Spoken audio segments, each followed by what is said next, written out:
Greetings, ladies and gentlemen, and welcome to this latest narration of the web series There Is No Epic Lucha, only Puns. If you are new to the series, there is a playlist listed down below in the description. And as always, I hope that you enjoy. Chapter 206, Convergence. Delta expected fanfare or a choir of holy angelic songs when she accepted her new role, but nothing happened. She turned to Nu, who stayed back. Welcome to the show. Now get your hat on and serve some mother wisdom. I'm going to do something interesting, Nu said bluntly, and vanished.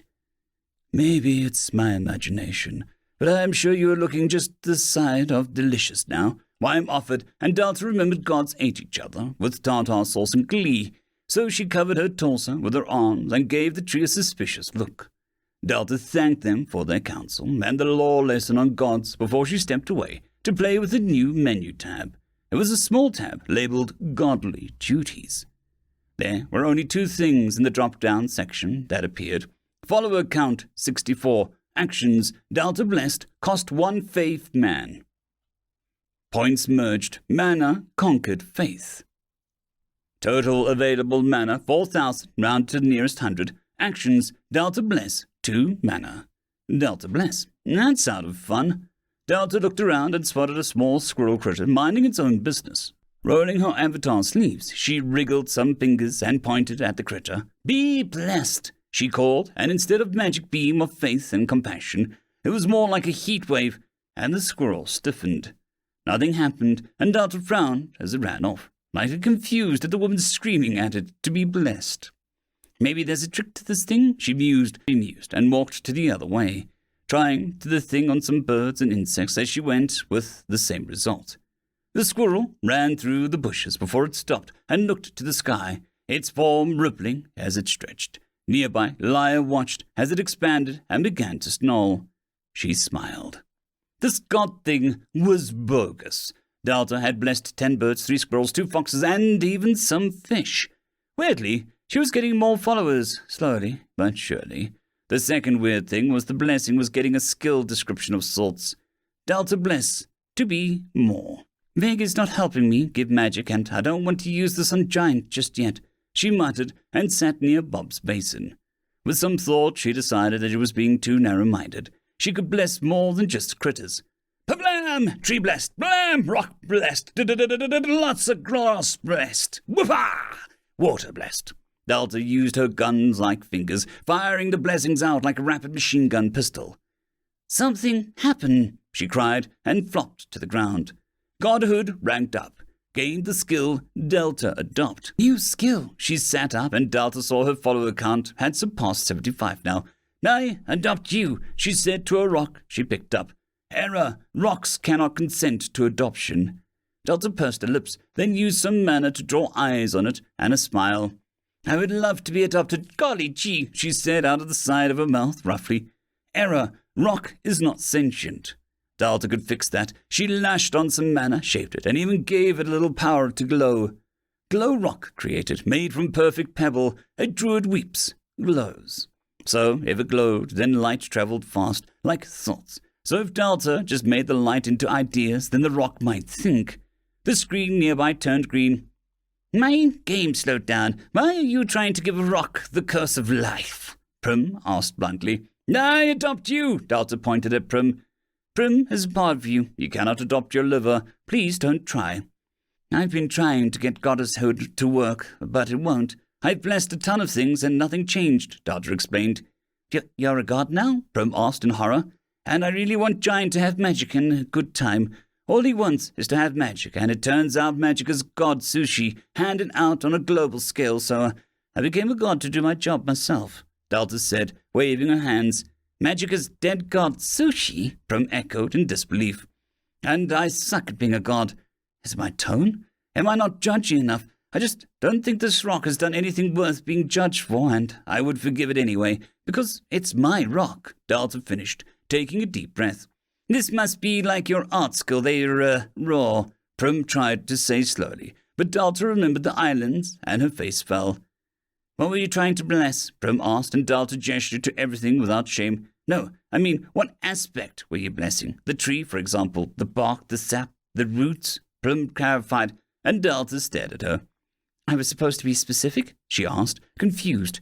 Nearby the tree groaned as its bark ruptured to reveal a pale, spongy flesh inside as white, brittle branches replaced the old ones, forming dozens of cheery red mushrooms on its branches.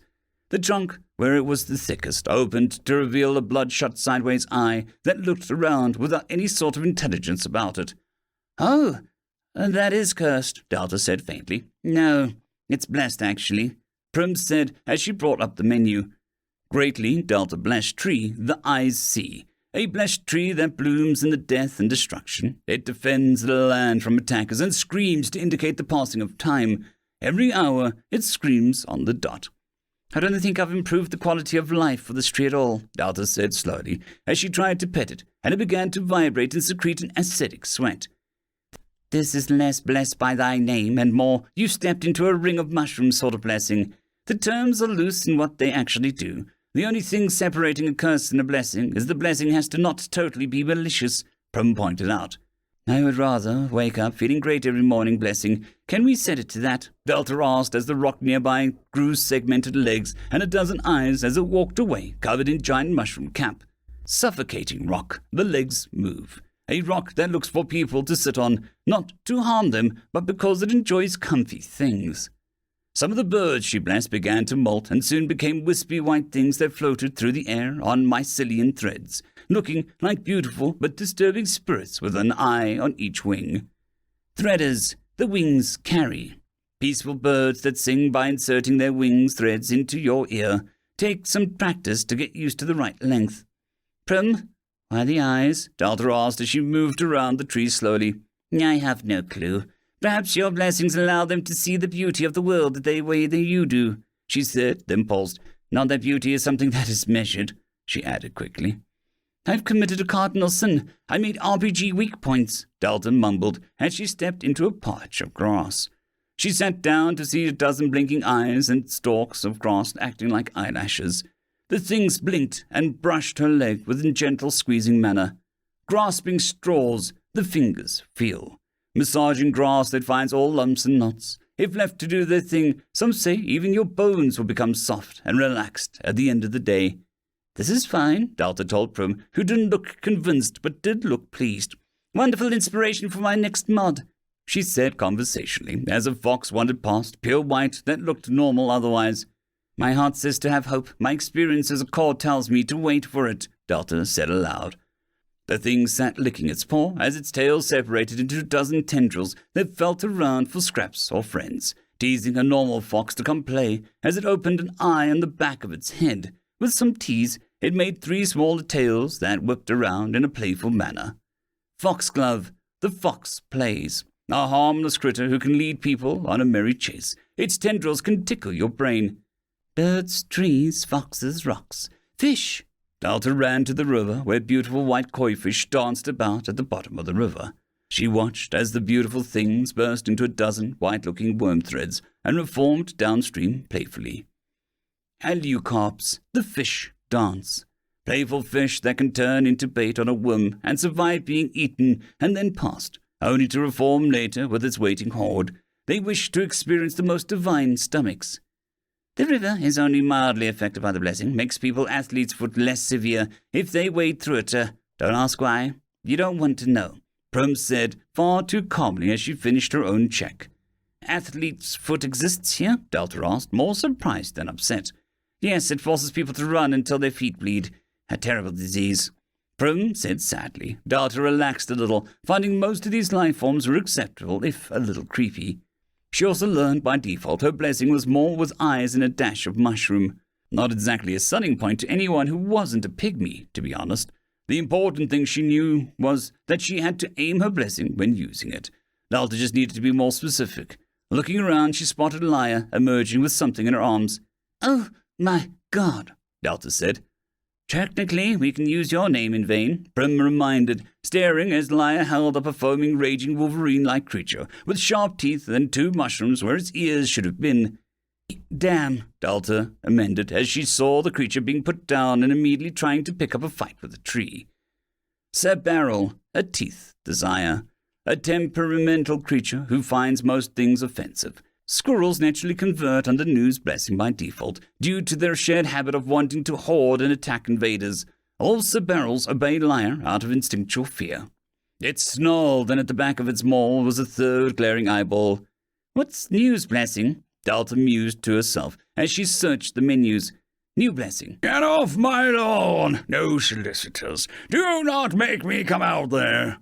The Sbarrel finished attacking the tree, leaving a rough carving of a rectangular box with a little line at the bottom, and a word that was either Pears have it or perish written inside. There were 3 of these things running around. How did I get from "I want to give giant magic" to "I made a company called with a name similar to Parasol"? Delta asked herself seriously. "I presume, like any god, your hubris led you to making your own demons and unleashing them upon the world, and wondering how it all went wrong," Prum said confidently, and Delta stared at her. "My villain dialogue is bad, but I've been improving my mods," the system admitted. Delta could see Prum winning an award for herself at this rate for the improvements each mod brought. She turned to the Sbarrels and tried to adopt them. "Sbarrels automatically accept your adoption. Would you like to assign them a test, blessing, curse, edict, and or tithe? Just bless them to be normal squirrels most times," Delta tried, and there was some thinking. "Not enough godhead experience to alter existing grand bless. Would you like to make them be blessed to be slightly calmer?" It was like duct tape over her problems, a nice shiny strip of tape to hide all the issues. Delta loved being a god. Amminster stared at his father, who looked unusually somber. "Did you step on a snail again? You do know they go to snail heaven," Amminster said as they ate dinner together. Alpha stared between them, and Poppy had to go home. "There's a snail heaven?" a quiet boy asked, and Amminster shot him a grin. "Sure, they don't even need a reaper. Snails are very easy to go with the flow and move on," he explained. In Amminster's experience, squirrels had the most trouble moving on. "It is nothing, son. Just, I think someone new is in the area," Amminster's father said, and his tone was odd. Amminster narrowed his eyes. "You're not rushing off when you just got back to being roughly normal," he said, and the priest looked a little embarrassed. "No, not right away. But if it's bad summoning or unsavory god, then I should deal with it before it gains too many followers," the man said, and Amminster's face turned stony. "Mum isn't here to explain things. You can't just run off anymore," Amminster insisted. Amminster had only gotten his dad back to acting like himself. He didn't want this damned great saint's Wallum coming back as well. Amminster didn't even have any way of contacting Mom from beyond the grave anymore to explain homework or why Dad was gone. She was just too away. "I'm not running off. This is my church," the priest promised, and turned to Alpha with a smile. "Are you interested in joining the church of the Two-Eyed Wanderer? You have some excellent talent, and I see, rather suddenly, you have a connection to the divine. You'd make an excellent crusader," the man said, and Alpha blinked, looking lost. "I don't trust religion, as it is an organized group focused around group worship of being that is societal expectations for me before and after I join," Alpha said politely, and Amminster nearly snorted into his soup. "You need only swear off mutton and sometimes agree to get lost on the road to life and follow butterflies into the unknown," the man tried. "Getting lost gives me anxiety," Alpha replied. "You discover many wonderful little places with people in it if you do." "People give me anxiety." "And those people have amazing tales and culture." "Culture gives me anxiety." "I see." "Church life isn't for everyone. I'm still between a priest or a dark gothic necromancer with a basement room somewhere," Amminster told Alpha, who thought about it. "Death gives me anxiety," he mused. "Anything that doesn't give you anxiety?" Wallum asked kindly, as if he could get fetched and cover Alpha in it like a cloak. "I like bagels and naps," Alpha said, sounding confident. "A humble desire. I respect that," Wallum said, but eyes were still darting to a nearby window. "Dad," Amminster warned, and the man looked apologetic. "I just feel it, is all," he explained, and Alpha spoke up. "You said that you were a saint. What is that?" he asked, looking more interested in why Amminster's father was acting weird than his own soup. "Oh, it's very dry business." Wallum tried to deflect, but Amminster was an expert at making his father engage people honestly.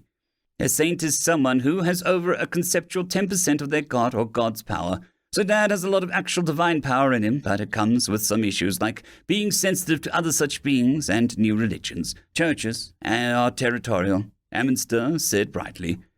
I'm very rusty. I thought that you were a saint when you walked in. Wallow laughed with a good-natured smile to Alpha.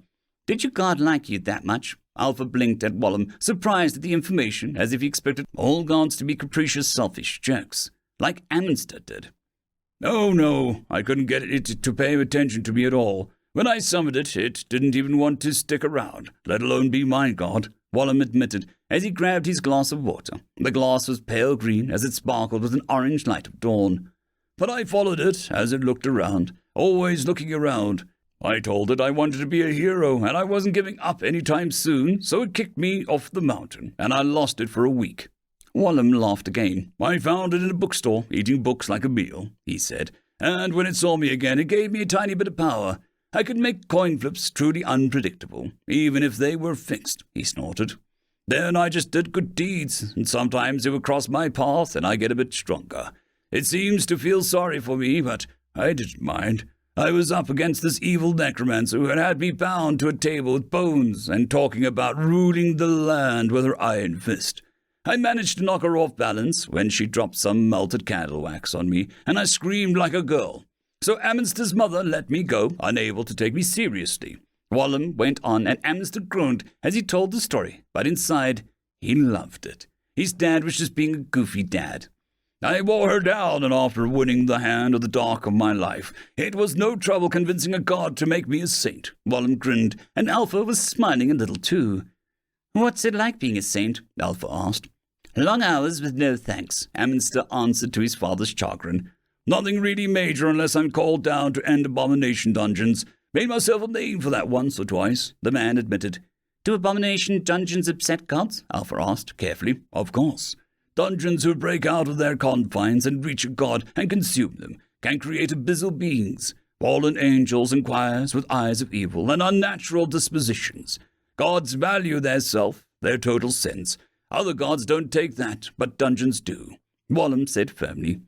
What if they go abomination and eat a god, but don't mean harm? Alpha pressed, and the man humoured his question, but Amundsen was giving Alpha an odd look. Well, even so, a dungeon that consumes a god will eventually bring their star closer, drawing in their tear in the night sky until it ravages the land. The dungeon who consumes a god literally grows a massive spotlight on themselves and puts the land in danger, Wallum said, sipping his water. A famous case is blasted lands of the ancient kingdom called Ch.206. A dungeon must have consumed a new god because its star collapsed on a fetid place and left very little behind. The priest said, and Amundsen hadn't heard this tale before. So the god cannot go back, if it survived? Alpha asked, his eyes alert. I am not a summoner, but I presume it can go somewhere if it's rejected back into the abyss. Not home, but somewhere, Wallum guessed. How did you know a star collapsed? Does it give off a unique energy? Alpha pressed for more details, even taking Amundsen's father back. Yes, a god's star fell on that land, a thing of life and growth. It was a real shame, Wallum said sadly. But there are other things that eat gods, right? Other gods for power? Alpha looked nervous, bouncing his knee now. No, all gods must bend to the accord upon being summoned. The shattering war made gods limited, even new ones, Wallum explained gently, as if sensing Alpha was getting distressed. What's wrong? Wallum asked, and Alpha looked at him, and there was clear distrust in his face. There was a pause. I'm going to go do the dishes. Amundsen, why don't you walk Alpha back to the inn? Enjoy the cool evening air together, the man said, and collected plates and bowls. Alpha let Amundsen guide him out of the house and down the road before he sighed. I'm worried about Delta. She's dealing with gods, he admitted, and Alpha looked highly uncomfortable about admitting it. Listen, Amundsen began, but he didn't know how to begin to assure Alpha that while gods were terrifying beings of power, they were muzzled, disarmed, and only able to get you if you let them. But he knew that wasn't exactly true. Alpha looked puzzled, but tilted his head as if to listen for something. Amundsen fought off a smile. I hear it. A whirring noise, Alpha said after a moment. Amundsen heard it a moment later. A whoomp of superheated hair and a strange chopping noise. A girl suddenly crashed into the ground, creating a small trench which settled a second with splattering mud and water. The gods attack with feminine charms, Alpha said, drawing his sword in a sudden aggression. Ow! The girl groaned, not sitting up. At her side a strange sword gurgled, and then it began to speak. Please take all baggage when you depart gamma flights, the sword said in a daze. You said The suit had landing gear, the girl groaned as she shuddered. I didn't say it was a good landing gear, the sword muttered to itself.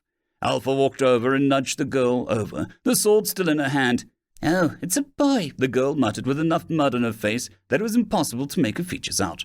Another one. You and your cute boys. Wait. I know this one, the sword said, and the girl winced as she stood up and Amster-eyed the heavens to see if any more weirdos would drop out of the sky. Apple, the sword seemed to call, and Alpha frowned. That's not my name, Alpha warned, and the sword laughed with sheer delight. Of course not. Remember, I call you Apple because your name is... The sword began, before the girl twisted and tossed the sword into a nearby pond. Screw you, the girl screamed, her face swelling from the impact. The pond bubbled a few times before it began to steam uselessly, but the girl was limping down into town, looking like her body was still shaken from the fall and perhaps the flight. Do you want the sword or the girl? Amster offered. Girl, I do not trust swords that might be thrown at me by bodies of water without provocation, Alpha said with a frown. Amster chose the rotten time not to ask for fish for dinner. Those bones would have saved him from the effort of getting wet. He sighed and began to wade into the water. I get that, Beta muttered, looking at the ground. I'd tell him when I visit, Beta nodded, as the Duke of Wrath continued to give her words of encouragement. He gestured past the massive pulsing tower of Delta to the horizon, where a portal out of the abyss would open soon. Beta's chance to get back to the world she was taken from by the ducks. She flexed a muscle, and then from her back, elegant black wings formed like liquid. Dark Drake Wings Level 3, progress gained. The presence of a majestic specimen has increased the progress greatly. Turning, she moved at some speed, stopping before the tower as she put her hand on it and focused, causing the spongy flesh to collapse inwards into her own flesh until it became a second heart of sorts. It beat like a peal of laughter. She stared at a dozen eyes appeared on her skin, more symbolic than functional. Weird, she admitted, but it didn't bother making them go away. She didn't even use her own eyes now. She sniffed her arm and sighed as her entire body radiated the sulphurous air of the abyss. A dozen baths were going to fix this any time soon. All she had to do was roll up to Miss D, give regards to the Duke of Hell, pass the abyss-tainted water, and bail for what she got emotional and punched someone. Beta would then eat a tree as it was barbecued. Beta just couldn't wait until they got their hands into the thick of it and showed these booty folks, and maybe the familiar armor, their many weapons. Gamma had evil necromantic sticks and some demonic swords. Oh, they would love to spear the saint killer they absorbed once, and, while he was around, try to find out who they had to kick really hard for abusing their knockoffs for cheap labor. Gamma couldn't wait until he got back to Delta and figured out how to fight a god. Alpha was mostly worried about that, but something about the air was charged. He knew that charge from the time before Delta. Unescapable questing, a touch of destiny. Alpha had to figure out a plan. He just needed to figure out I bless thy leg, Delta declared, and the rabbit's feet grew fuzzy socks. Something tugged at the back of her mind as she had something to do, but getting Giant some magic for his growth was all she could focus on. Nothing else could be that important right now. Right? She should really find that memo folder. Something said that was important. End of chapter. I would just quickly like to thank the T5 peeps. Dragon Soup, Cold War Boomerwaffen, Severin Cerberus, Red Panda 121, Leslie 517, Bushmaster 177, Caspar Arnold, Cam Maxwell, Sans the Skeleton, Lightjock, Dragzoon WRE, and Lord Azrakal. Thank you very much.